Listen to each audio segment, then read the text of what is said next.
നമ്മള് ജീവൻ തുല്യം സ്നേഹിച്ചൊരു വ്യക്തി നമ്മളെ ചതിക്കുമ്പോൾ നമുക്കത് അംഗീകരിക്കാനോ നമുക്ക് സഹിക്കാൻ പറ്റുമോ അല്ലെ? നമ്മുടെ ചങ്ക് തകർന്നു പോകില്ല. നമുക്ക് ആ സമയത്തൊക്കെ നമുക്ക് ഉണ്ടാകുന്ന ഒരു മാനസികാവസ്ഥ നമുക്ക് ചിന്തിക്കാൻ പറ്റുമോ?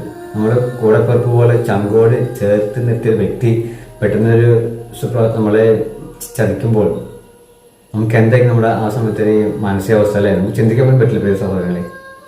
പക്ഷെ ഒരു കാര്യം പറയാം, ബന്ധങ്ങൾ രണ്ട് തരത്തിലുണ്ട് കേട്ടോ. ഒന്ന്, നാം അറിയാതെ നമുക്കായിട്ട് താങ്ങാൻ നിൽക്കുന്നവര്. രണ്ട്, നാം അറിയാതെ നമുക്കിട്ട് താങ്ങുന്നവര്. അതുകൊണ്ട് നമ്മൾ ബന്ധങ്ങൾ തിരഞ്ഞെടുക്കുമ്പോൾ വളരെ ശ്രദ്ധിച്ചു വേണം തിരഞ്ഞെടുക്കാൻ കേട്ടോ. അങ്ങനെ അനുഭവം നിങ്ങൾക്കുണ്ടായിരുന്നു ജീവിതത്തിൽ?